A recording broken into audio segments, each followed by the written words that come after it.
Friends, video को start करने से पहले एक छोटा सा इंस्ट्रक्शन है। For the best test series और बुक्स फॉर एसएससी जेईई का लिंक मैंने नीचे डिस्क्रिप्शन में डाला हुआ है। इसके अलावा आप हमारा टेलीग्राम चैनल भी ज्वाइन कर सकते हैं, जिसका लिंक आपको नीचे डिस्क्रिप्शन में और फर्स्ट कमेंट बॉक्स में मिल जाएगा। तो चलिए अब हम अपना वीडियो कंटिन्यू करते हैं। तो फ्रेंड्स देखिए, इस वीडियो में जो हम लोग बात करते हैं यूलर्स फॉर्मूला को लेकर, लास्ट वीडियो के अंदर जो हमने देखा हुआ था, कुछ बेसिक कंसेप्ट्स हमने देखा था कॉलम को लेकर और स्टड्स को लेकर।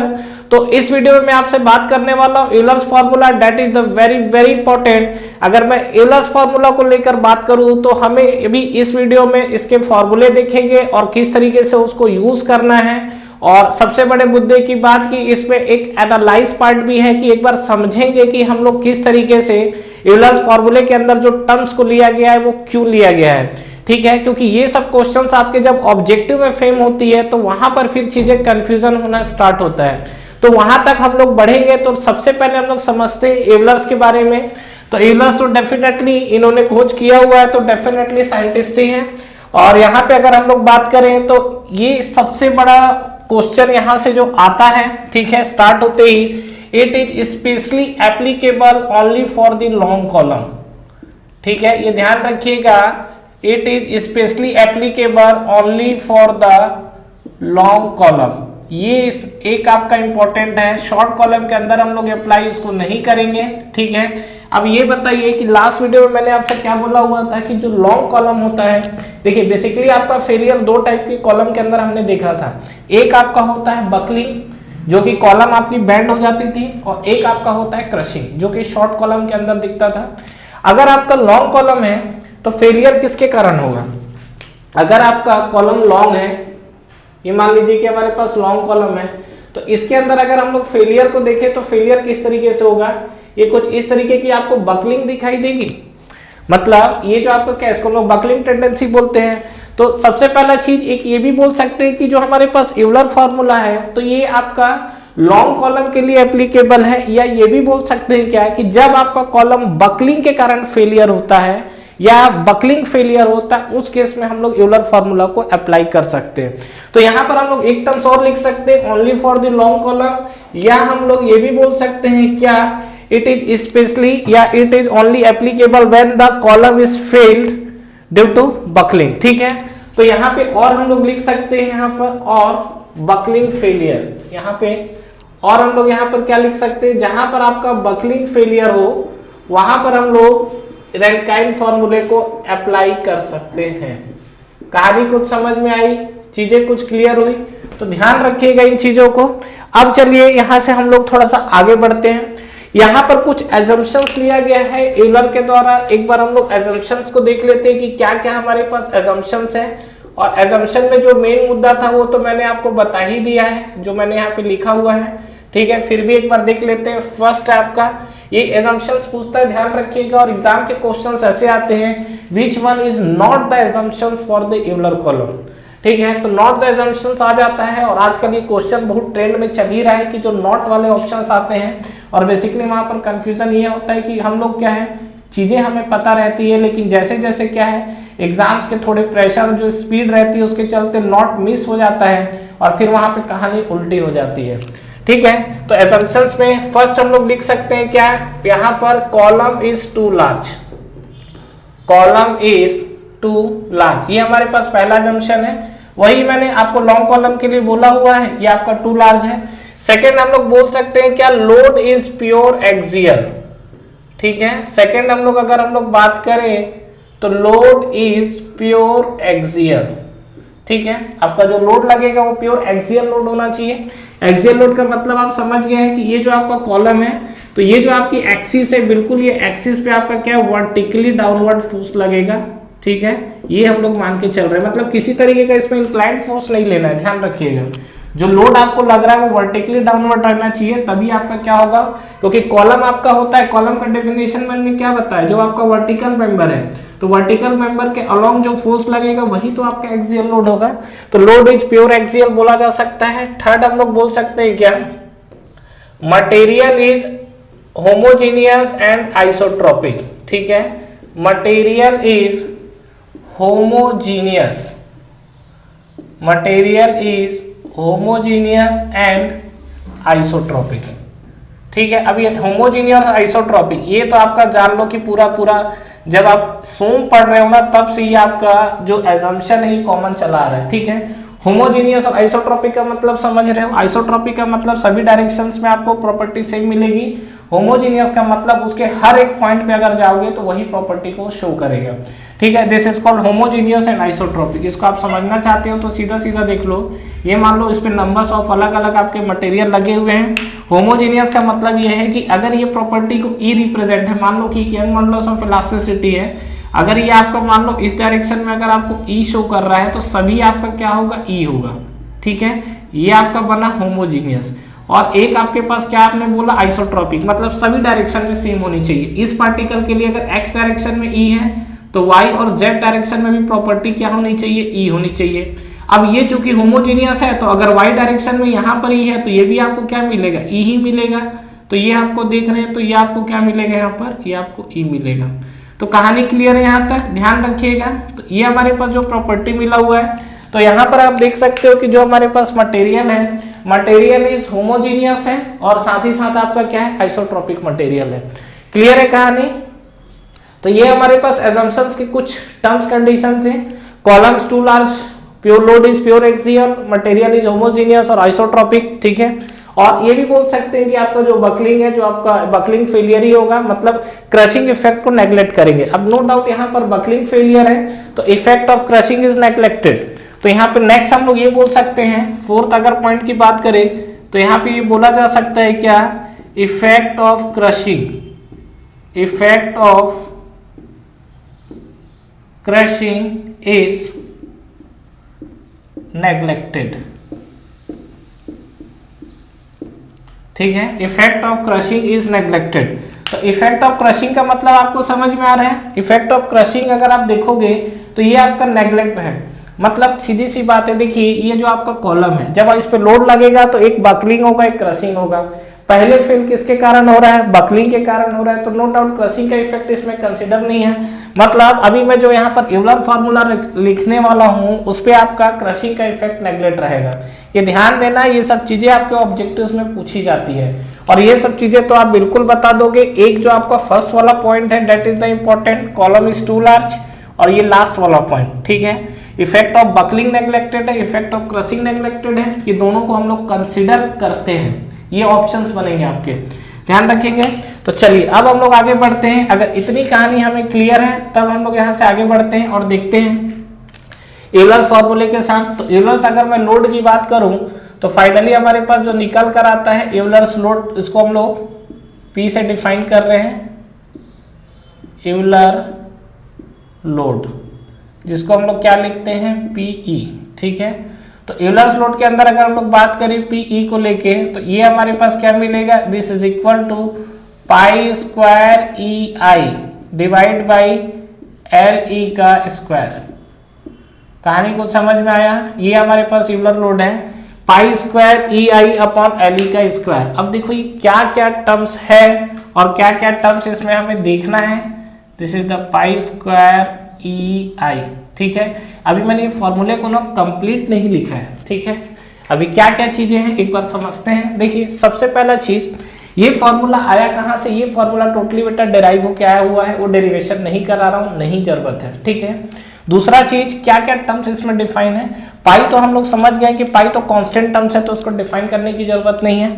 आते हैं हम लोग आगे और बात करते हैं हम लोग व्हाट इज ई। तो ई यहाँ पर दिख रहा है, that is called Young modulus of elasticity. ये जो हमको ई दिख रहा है, what is E, E is the Young modulus of elasticity, Young modulus of elasticity. कहानी को समझ में आया। तो जो हमको ई दिख रहा है, ई आपको दिखा हुआ है यंग मॉडुलस ऑफ इलास्टिसिटी को रिप्रेजेंट कर रहा है। नेक्स्ट हम लोग बात करते आई, और आई का देखिए बहुत बड़ा इन्वॉल्वमेंट है। ध्यान रखना, ये जो हम लोग आई लिख रहे हैं, ये आई जो होता है ये आपका रहेगा मिनिमम। ठीक है, अभी मिनिमम क्यों लिखा गया है इसके पीछे की कहानी देखते हैं, लेकिन उससे पहले मैं आपको यहाँ आई मिनिमम का मतलब क्या हो गया, मिनिमम मोमेंट ऑफ इनर्शिया जिस सेक्शन के अबाउट रहेगा। ठीक है, तो तो आई मिनिमम का मतलब यहाँ पर हम लोग लिख सकते हैं that is the minimum moment of inertia. ठीक है, अब जो भी सेक्शन के अबाउट आपको मिले, जिस सेक्शन के अबाउट आपको मोमेंट ऑफ इनर्शिया मिलेगा मिनिमम, वो सेक्शन आप ले सकते हो। एग्जांपल के लिए समझिएगा कि जैसे मान लीजिए कि मेरे पास एक सर्कुलर क्रॉस सेक्शन है कॉलम का। अब देखिए ये जो सर्कुलर क्रॉस सेक्शन है, तो इस केस में अगर आप देखोगे तो आई एक्स एक्स और आई वाई वाई अगर देखोगे तो नो डाउट अगर ये सर्कुलर है तो दोनों सेम मिलेगा। ये आप देखोगे तो ये आपका आई एक्स एक्स है, ठीक है, और यहाँ पे मान लो अगर मैं इसको ले लेता हूँ आई वाई वाई, ठीक है, तो यहाँ पे अगर आप बात करोगे तो यहाँ पर आपको देखो I X X which is equal to I Y Y, और ये दोनों आपको क्या है मिनिमम में मिल जाएंगे, तो आई ऑफ आपको मिल जाएगा मिनिमम। ठीक है, I X X which is equal to I Y Y, और ये आपको क्या मिल जाएगा मिनिमम। अच्छा, अब यहीं पे अगर हम लोग ये बात करें कि जैसा ये हमारे पास सर्कुलर क्रॉस सेक्शन है, वैसे ही मान लीजिए कि अगर सपोज एक एग्जांपल मेरे पास रेक्टेंगुलर क्रॉस सेक्शन हो, तो रेक्टेंगुलर क्रॉस सेक्शन में मान लीजिए कुछ इस तरीके की चीजें आपको दिख रही है। ठीक है, और यहां पे अगर मैं बात करूं, ये हमारे पास है, तो सपोज यहां पे अगर आप क्रॉस सेक्शन लोगे, ध्यान देना यही सब चीजें आपसे एग्जाम से पूछी जाती है और यही आपको ऑब्जेक्टिव पे कंफ्यूज करेगा। ये हमारे पास एक्स एक्स सेक्शन है और ये हमारे पास जो है वाई वाई सेक्शन है।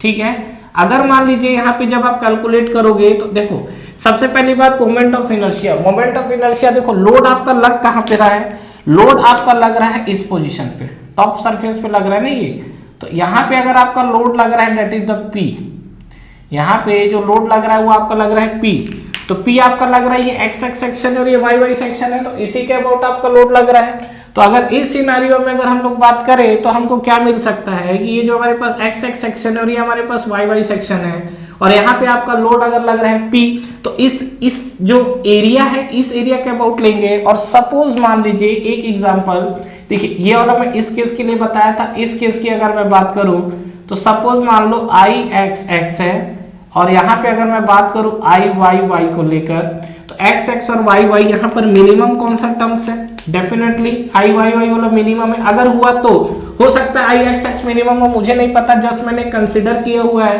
कि अगर इस तरीके का सेक्शन है, इस सेक्शन में अगर एक्स एक्स और वाई वाई है, तो अगर आप वाई वाई वाई कैलकुलेट करेंगे तो ये आपको मिला यहाँ पर आई मिनिमम, तो यहाँ पर जब आप वैल्यू पुटअप करोगे तो आई मिनिमम की वैल्यू पुटअप करोगे। ठीक है, ऐसा क्यों होगा इसका एनालिसिस पार्ट है, मैं आपको नेक्स्ट वीडियो में बताऊंगा। अगर इसमें एक्सप्लेन करूंगा तो वीडियो लेंदी हो जाएगा, क्योंकि मुझे बाकी टर्म्स को भी यहाँ पर चीजों को एक्सप्लेन करना है। ठीक है, तो ये आपको समझ में आया, तो ये ध्यान रखिएगा कि ये जो हमारे पास कंडीशंस मिला हुआ है, आपको जो भी एरिया लेना है वो मिनिमम लेना है, सिंपल सी बात है। अभी मैं इसको टर्म्स को यहीं पर डिफाइन भी कर दूंगा।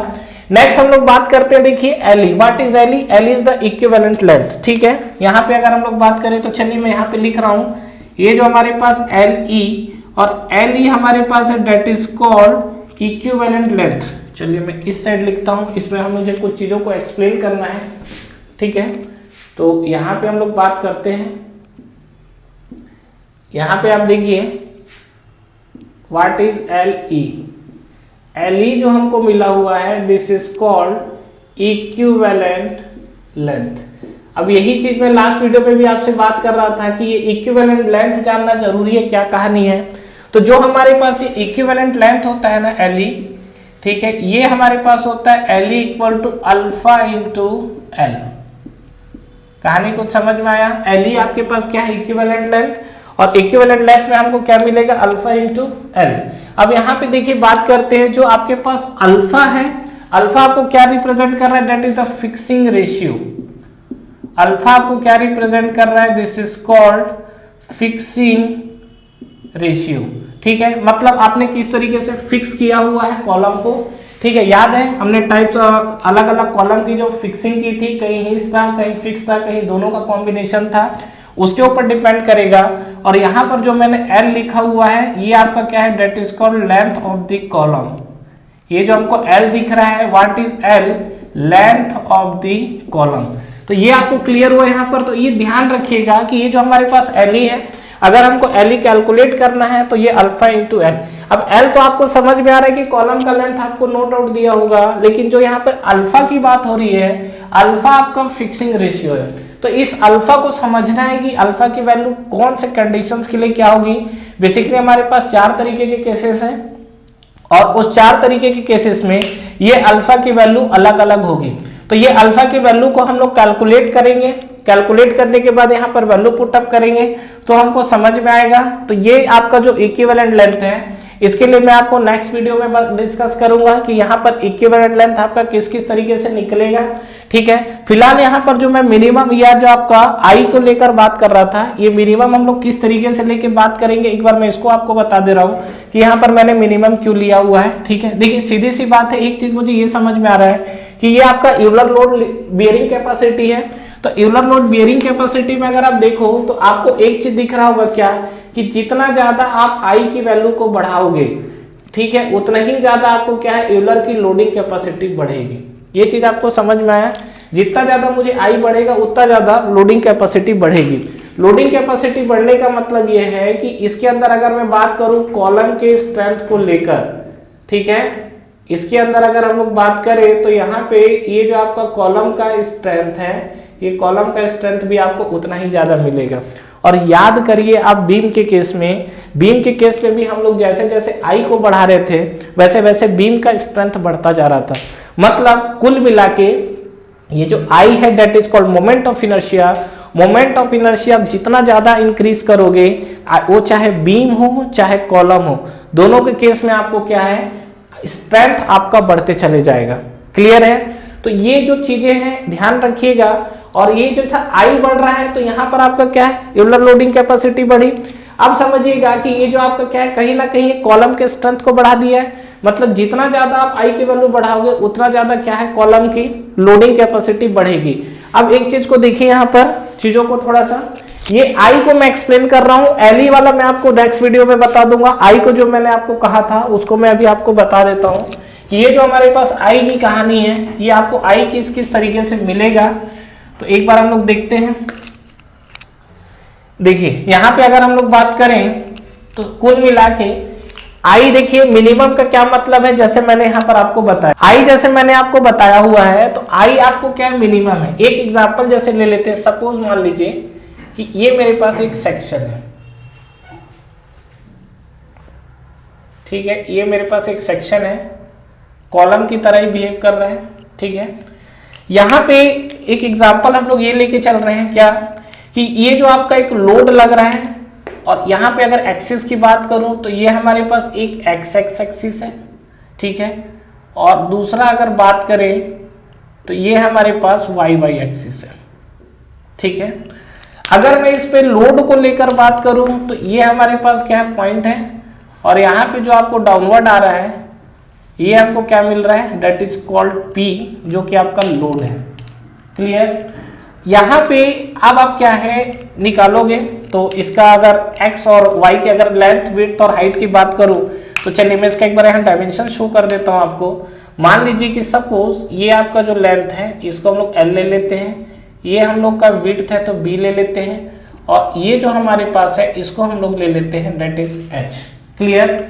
अब यहाँ पे अगर आप देखोगे तो आपको क्या दिखेगा, L है, B है, H है। यहाँ पे अगर मान लीजिए मुझे I x x निकालना हो तो ये हमारे पास सरफेस है, तो I x x अगर आप निकालोगे तो ये आपको वैल्यू क्या मिलेगी, डेफिनेटली। तो I x x अगर आप देखोगे तो ये L, और L के बाद ये आपको क्या मिलेगा, ये आपको सरफेस मिलेगा B, तो ये आपको मिलेगा L B Q/12, यही तो मिलेगा। अच्छा, आई वाई वाई की अगर हम लोग बात करेंगे तो वाई वाई के साथ क्या होगा, ये जो हमारे पास वाई है तो इस केस में तो आपका ये बन जाएगा बी, तो यहां पर ये आपको मिल जाएगा BLQ/12। कहानी कुछ समझ में आया? अब आप ये दोनों को जब सिंप्लीफाई करोगे तो आप देख रहे हो यहाँ पे L B का Q है और ये B L का Q है, तो डेफिनेटली आप यहाँ पे देखोगे तो ये आपको जो आई वाई वाई है ना, ये L का Q है, तो ये आपको ज्यादा मिलेगा compare to I X X, ठीक है। अब मान लीजिए कि सपोज एक एग्जांपल, ठीक है, इसके करस्पॉन्डिंग आई एक्स एक्स के करस्पॉन्डिंग मान लो मैंने यूलर लोड निकाला और ये आपको आया, ये यूलर लोड मतलब आई की वैल्यू निकाल के मैंने यहाँ पे रखी, बाकी वैल्यू तो जो भी आपकी आ रही है, यहाँ पर मान लीजिए कि सपोज आया 10 किलो न्यूटन, इसके करस्पॉन्डिंग मान लीजिए मैंने यूलर लोड निकाला। ये जो चीज समझा रहा हूं ना, ध्यान रखना, बुक्स वगैरह में नहीं मिलेगा, लेकिन जब आपसे ऑब्जेक्टिव पूछेगा ना तो गोल गोल हो जाओगे। मैं आपको कुछ कंक्लूजन देना चाह रहा हूं, वो कंक्लूजन को अगर डायरेक्टली मैं बता दूं तो आप सुन तो लोगे लेकिन खोपड़ी के अंदर नहीं जाएगा, इसीलिए जस्ट मैं एक एग्जाम्पल उठा रहा हूं। ठीक है, तो यही आई वाई वाई जो है यहाँ पर मान लीजिए हमने रखा, तो आई वाई वाई की वैल्यू ज्यादा है, तो मान लीजिए कि सपोज 100 किलो न्यूटन का ये आया।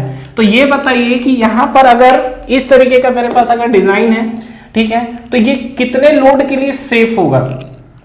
यहाँ पर एक्स एक्स के अबाउट 10 किलो न्यूटन तक का लोड ले पा रहा है, वाई वाई के अबाउट 100 किलो न्यूटन का लोड ले पा रहा है। तो ये कितने लोड तक के लिए, अगर मैं ओवरऑल बोलूं कि अब आई एक्स एक्स और आई वाई वाई पता है, मैं ओवरऑल ये बोलूं कि भैया ये कितने लोड तक ले सकता है, इसकी कैपेबिलिटी कितने लोड तक है, तो आप क्या बोलोगे यहाँ पर बताइए। आई एक्स एक्स होगा, आई वाई होगा, ठीक है। अब चलिए मैं एक एग्जांपल ले लेता हूं।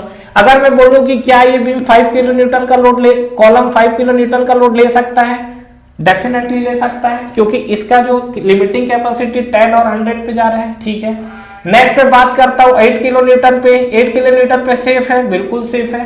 10 किलो न्यूटन पे सेफ है, बिल्कुल सेफ है 10 किलो न्यूटन पे भी, क्योंकि 10 किलो न्यूटन ले लेगा। अब सुनो, अगर मान लीजिए मैं 12 किलो न्यूटन की बात करता हूं और मैं ये बोलूं कि क्या ये मेरा जो कॉलम ये 12 किलो न्यूटन तक का लोड बियर कर सकता है, तो यहाँ पे क्या कहानी होगा।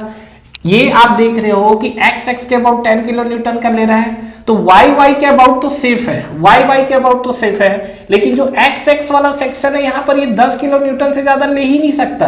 तो जैसे ही आप 12 किलो न्यूटन का अगर इस पे लोड अप्लाई करोगे तो एक्स एक्स सेक्शन के अबाउट ये फेल हो जाएगा। ठीक है, मतलब यहां पर अगर आप चूज करोगे वैल्यू, कौन सी वैल्यू चूज करोगे, डेफिनेटली मिनिमम वैल्यू चूज करेंगे। तो हमेशा ध्यान रखना कि इसीलिए हम लोग ये जो आपका एवलर वाला जो लोड है ना, इस पे हम लोग हमेशा मिनिमम क्रॉस सेक्शनल एरिया को कंसीडर करते हैं। समझ में आया हमने यहाँ पर मिनिमम क्यों लिया हुआ है, क्लियर है। एक बार और एक्सप्लेन कर दे रहा हूं, ध्यान से सुनिएगा। यहां पर मान लीजिए एक्स एक्स के अबाउट मैंने जब रखा, आई की जो भी वैल्यू आई उसके करस्पॉन्डिंग 10 किलो न्यूटन आया, वाई वाई का रखा तो उसके करस्पॉन्डिंग जो वैल्यू आई वो आपको 100 किलो न्यूटन मिली। ये दोनों के डिफरेंस में आप देख रहे हो, एक जगह 10 किलो न्यूटन है, एक जगह आपको 100 किलो न्यूटन मिल रहा है। तो जब ये दोनों का अगर मैंने देखा तो यहाँ पर कितने लोड के लिए सेफ है, 10 किलो न्यूटन के लिए तो ये पूरा का पूरा कॉलम सेफ है। लेकिन जैसे वो 11 किलो न्यूटन 12 किलो न्यूटन पे जाएगा तो एक्स एक्स का मैक्सिमम कैपेसिटी तो 10 है ना, तो वाई वाई के अबाउट तो 100 तक जा सकता है, लेकिन 11-12 में तो किलो न्यूटन पे जाएगा तो एक्स एक्स के अबाउट फेलियर हो जाएगा। तो यहाँ पर डेफिनेटली यहाँ पर इसीलिए हमने क्या आई ऑफ मिनिमम लिखा है। ये ध्यान रखना, एग्जाम में कई बार पूछा हुआ क्वेश्चन है। तो सबसे बड़े मुद्दे की बात है कि अगर हमको कॉलम का स्ट्रेंथ बढ़ाना है, देखो what is young modulus of material, young modulus of elasticity है। एक बार अगर आपने कोई मटेरियल को चूज कर लिया तो आप ई के साथ छेड़खानी कर सकते हो क्या, नहीं कर पाओगे। पाई आपका कांस्टेंट टर्म्स है। बात करते हैं एलई, एलई के बारे में मैं आपसे बात करूंगा, that is the equivalent ratio. और सीधी सीधी बात मैं एलई के लिए बात करूं तो आपका जो सपोर्ट है, किस तरीके का आप सपोर्ट प्रोवाइड कर रहे हो उस पर डिपेंड करेगा। तो ये भी बहुत ज्यादा मैनिपुलेट करना हमारे हाथ में नहीं है, लेकिन जो आई है, आई आपका टोटली डिपेंड होता है कि आपकी डिजाइनिंग कैसी है। ठीक है, जैसा जैसा आपका कॉलम का डिजाइन होगा उसके करस्पॉन्डिंग आपको आई की वैल्यू मिलेगी। ठीक है, तो आई की वैल्यू को बढ़ाना या घटाना ये हमारे हाथ में है, डिपेंड करता है डिजाइन के ऊपर। और ध्यान रखिएगा कि आई मिनिमम को आप जितना ज्यादा बढ़ा सको, मतलब यहां पर जैसे ये हमको एक दिया हुआ है इस कंडीशंस पे, तो यहाँ पे अगर आप आई की वैल्यू देखेंगे तो आई की वैल्यू क्या होगी। तो मैंने आपको स्ट्रेंथ और बेंडिंग ऑफ बीम में भी बताया था कि आप आई की वैल्यू को सिंपली तरीके से आप देख कर भी बता सकते हो कि किस बीम के लिए आई की वैल्यू कितनी ज्यादा होगी। ठीक है, जैसे क्या है, अगर आपको आई के लिए बात करना है तो देखिए आई के लिए क्या कहानी होगा, इस पोर्शन को रफ करें। ठीक है, देखिए बात करते हैं यहाँ पर जो हमारे पास आई है उस आई की वैल्यू को हम लोग कैसे बढ़ा सकते हैं। मैंने आपको एक चीज बताया था कि जो आपके न्यूट्रल एक्सिस होते हैं, न्यूट्रल एक्सिस समझ में आ रहा है, जैसे मान लीजिए सर्कुलर क्रॉस सेक्शन है। ठीक है, एक देखोगे तो हमारे पास स्क्वायर क्रॉस सेक्शन है, और अगर आप देखोगे तो रेक्टेंगुलर क्रॉस सेक्शन है, और ये हमारे पास क्या न्यूट्रल एक्सिस है। ठीक है, इस केस में अगर आप देखोगे तो ये जो हमारे पास क्रॉस सेक्शन दिख रहा है, आई सबसे ज्यादा आपको किसके लिए मिलेगा। यहाँ पे अगर आप देखोगे तो यहाँ पे मान लीजिए कि सपोज 1 2 3 कर लेते हैं। ठीक है, ये हमारे पास फर्स्ट है, ये हमारे पास सेकंड है, और ये हमारे पास थर्ड है। तो यहाँ पे अगर हम लोग बात करेंगे तो 1 2 3 में तो बताओ I1 है, I2 है, I3 है, किसके लिए चीजें क्या होंगी, मतलब I किसके लिए ज्यादा होगा। तो ध्यान रखना कि कोई भी जो आपका मटेरियल है न्यूट्रल, अगर इसका एरिया सेम है तो ध्यान रखना A1 which is equal to A2 which is equal to A3, मतलब इसका जो एरिया है वो सेम आना चाहिए। तो कोई भी चीज न्यूट्रल, जो भी आपके मटेरियल है वो न्यूट्रल एक्सिस से, this is the neutral axis, neutral axis से जितना ज्यादा मटेरियल दूर होगा उसके लिए I की वैल्यू उतनी ही ज्यादा होगी। क्या बोल रहा हूं, जो भी आपके मटेरियल है न्यूट्रल एक्सिस से जितना ज्यादा दूर होगा उसके लिए I की वैल्यू उतनी ही ज्यादा होगी। तो यहाँ पे अगर आप बात करोगे तो आपको क्या दिख रहा है यहाँ पे कि सबसे ज्यादा मटेरियल, देखो सेम एरिया है तो सबसे ज्यादा मटेरियल दूर तो यहाँ पर है, यहाँ पर तो न्यूट्रल एक्सिस के पास ही मटेरियल ज्यादा भरा हुआ है। तो न्यूट्रल एक्सिस के पास जितना ज्यादा मटेरियल भरा रहेगा I की वैल्यू उतनी ही कम होगी। इस चीज को मैंने बहुत डिटेल में आपको बेंडिंग स्ट्रेसेस इन बीम्स के अंदर समझाया हुआ है। I की वैल्यू को देखकर भी आप जज कर सकते हो कि किसके लिए I की वैल्यू ज्यादा होगी, किसके लिए कम होगी। तो यहाँ पे अगर आप बात करोगे तो सबसे यहाँ पर I की वैल्यू कम होगी सर्कुलर के लिए, फिर अगर आप बात करोगे तो स्क्वायर के लिए, और फिर हम लोग अगर बात करें तो ये आपका कॉलम के लिए। तो ये हमारे पास जो मिला, ये हमको मिला है I। दूसरा चीज, अब बात है कि यहाँ पर ये I मिला हुआ है, ठीक है, लेकिन इसमें भी आपको क्या है, दो एक्सिस है तो एक्स एक्स और वाई वाई एक्सिस कंसिडर करना पड़ेगा ना, ठीक है, ये ध्यान रखना। यहाँ पे जैसे आप लोगे तो ये आपका आई एक्स एक्स आई वाई वाई, आई एक्स एक्स आई वाई वाई, आई एक्स एक्स आई वाई वाई।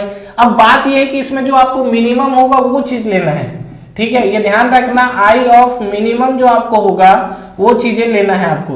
तो ये चीज में आप कंफ्यूज मत होइएगा।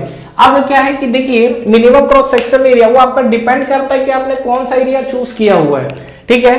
कुल मिला के अगर मैं जैसे सेक्शन को लेकर बात करूं तो इससे हमारा और बेस्ट डिजाइन कैसा हो सकता है, इससे भी अगर मान लीजिए मुझे बेस्ट अगर डिजाइन करना है तो किस तरीके का डिजाइनिंग मेरे लिए ज्यादा बेस्ट है। तो समझिए, अगर मैं यहाँ पर इसको सॉलिड जो है इसको हटा के अगर मैं हॉलो सेक्शन को यूज करूं तो यही क्वेश्चन आपसे कई बार एग्जाम में पूछा हुआ है, ठीक है, for hollow section, for hollow section, ठीक है। हॉलो सेक्शन का मतलब ये है, आप समझिएगा हॉलो सेक्शन क्या बोला जा रहा है। अगर मान लीजिए कि सपोज ये मेरे पास सर्कुलर सेक्शन है जो कि सॉलिड है, ठीक है, इसका मान लीजिए एरिया A1 है, आप इतने ही मटेरियल को यूज करिए और इसको बना दीजिए हॉलो। समझ में आ रहा है क्या बोल रहा हूं, ये जो आपका इतना मटेरियल है इसी मटेरियल को यूज करिए, ठीक है, और ये जो हमारे पास सॉलिड है this is the solid section, और इसी सॉलिड को हम लोग क्या बना देते हैं, हॉलो। इसी सॉलिड को हम लोग क्या बना देते हैं, हॉलो। अब बताओ क्या होगा, ये जो हमारे पास है A1, ये जो है हमारे पास इसका जो एरिया है तो ये भी हमारा एरिया A1 है, या A2 अगर आप लोगे तो आप ये बोल सकते हो this is A1 equal to A2, मतलब यहाँ पर जो आपको एरिया है वो A1 और A2 दोनों आपको सेम मिलेगा। तो आप देखो डेफिनेटली ये एरिया है सॉलिड का, जब इतने ही एरिया को हॉलो बनाओगे तो आपका क्या है, एरिया आप देख रहे हो तो जगह बढ़ गया है, मतलब यहां पर है। इस केस में अगर आप बात करोगे तो सपोज मान लीजिए कि इसको हमने फर्स्ट दे दिया और इसको हमने सेकंड दे दिया, तो आप ये बोल सकते हो क्या कि I की वैल्यू किसकी ज्यादा होगी, सेकंड वाले के फर्स्ट वाले की। देखो ये न्यूट्रल एक्सिस है, न्यूट्रल एक्सिस पे मटेरियल कम कर दिए हो, न्यूट्रल एक्सिस से दूरी पे ज्यादा मटेरियल है, तो आप ये बोल सकते हो क्या कि जो हमारे पास I2 है that is greater than I1, ठीक है। मतलब आप ये बोल सकते हो क्या कि जितना ज्यादा आप हॉलो सेक्शन को यूज करोगे सेम अमाउंट ऑफ मटेरियल के लिए, उतना ज्यादा उसका क्या है, मोमेंट ऑफ इनर्शिया आपका बढ़ते चले जाएगा। समझ में आया क्या बोल रहा हूं, जितना ज्यादा आप हॉलो सेक्शन को यूज करोगे उतना आपके लिए डिजाइन वो बेस्ट डिजाइन है, ठीक है। जैसे ये आपका सर्कुलर है, उसी तरीके से आप रेक्टेंगुलर यूज करना चाहते हो, कुछ इस तरीके का डिजाइन यूज करो। आप रेक्टेंगुलर यूज करना चाहते हो तो इस तरीके का डिजाइन यूज करो।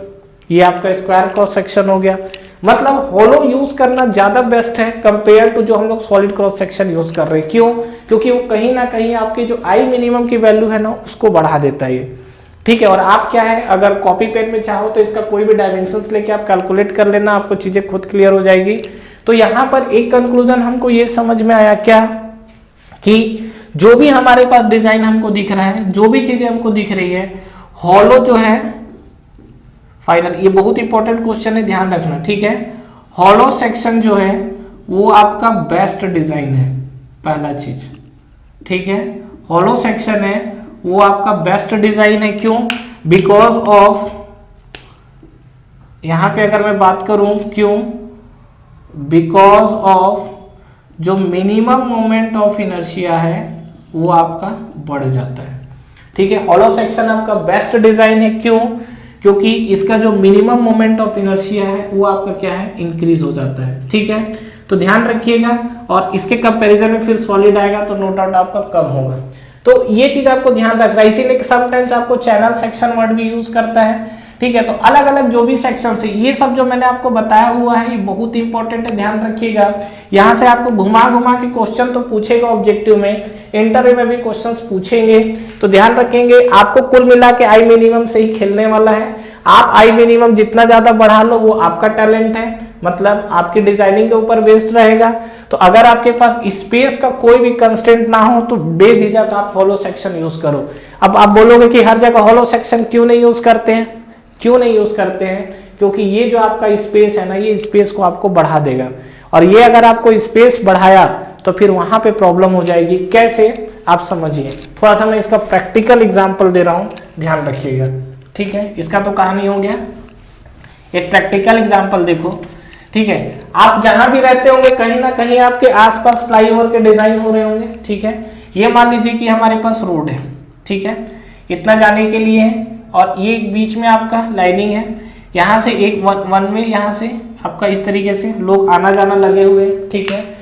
अभी क्या है कि मान लीजिए यहाँ पर एक इसके ऊपर, इस रोड के ऊपर एक फ्लाईओवर डिजाइन करना है, तो फ्लाईओवर डिजाइन करना है तो क्या होगा, अब ये फ्लाईओवर जब डिजाइन होगा तो डेफिनेटली यहाँ पे लोग कॉलम खड़ा करेंगे, ठीक है। और आपने एक चीज गौर किया होगा कि ज्यादातर जो कॉलम है ऐसा ना करके शेप को कुछ हम लोग ये मतलब सर्कुलर शेप ना करके कुछ इस तरीके का शेप देते हैं, ठीक है। ऐसा देखिएगा, इस तरीके का डिजाइन दिया जाता है, क्यों? यही मोमेंट ऑफ इनर्शिया का कंसेप्ट है, क्योंकि ये कॉलम है।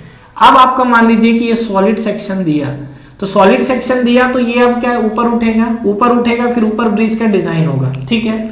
तो अभी क्या है, आने जाने के लिए इतना जगह हमको मिल रहा है।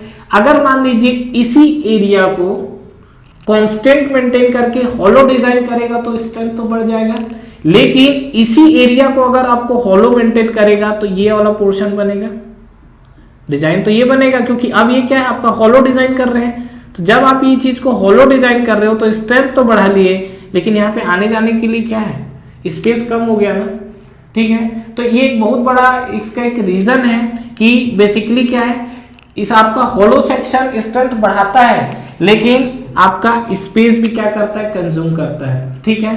तो हॉलो सेक्शन का आप यूज करिए, कोई दिक्कत नहीं है, लेकिन कब, जब आपका स्पेस कंस्ट्रेंट ना हो तब। तो यहां पर मैं बोल सकता हूं हॉलो सेक्शन, ठीक है। और ये हॉलो सेक्शन की अगर बात करें तो यहां पे मैं लिख देता हूं best design when space is not constraint, best design when space is not constraint, best design when space is not constraint, ठीक है। तो जब आपका स्पेस का कोई भी कंस्ट्रेंट नहीं होगा तो उस टाइम आपका हॉलो बेस्ट है। और आप डेफिनेटली यार अगर स्पेस का कंस्टेंट है तो आप सॉलिड में जाओ, सॉलिड में भी हमारे पास ऑप्शंस है कि हम आई कैसे बढ़ा सकते हैं। जो भी उसका न्यूट्रल एक्सिस है, उस न्यूट्रल एक्सिस से आप मटेरियल के डिस्टेंस को बढ़ाते जाइए, आपके आई की वैल्यू बढ़ते चले जाएगी। क्लियर है यहाँ तक? तो ध्यान रखिएगा। तो फ्रेंड्स, इस वीडियो में बेसिकली हमने जो बात किया वो यूलर लोड को लेके बात किया है। और याद रखिएगा अभी तक मैंने एलई को प्रॉपर्ली एक्सप्लेन नहीं किया है, ठीक है, वीडियो लेंदी हो जाएगा। यहाँ पर इस वीडियो में मैंने यूलर फॉर्मूले को एक्सप्लेन किया है, आई मिनिमम को मैंने पूरा डिटेल में बता दिया है, ठीक है। नेक्स्ट वीडियो में मैं आपसे बात करने वाला हूँ इक्विवेलेंट लेंथ जो हमारे पास आया हुआ है, क्या होता है, इसका क्या सिग्निफिकेंस है, और जब हम लोग इसमें पुट करेंगे तो किस केस में हमारा यूलर लोड की कैपेसिटी ज्यादा आएगी, ये सब चीजों को लेके हम लोग बात करेंगे। Thank you so much for watching this video.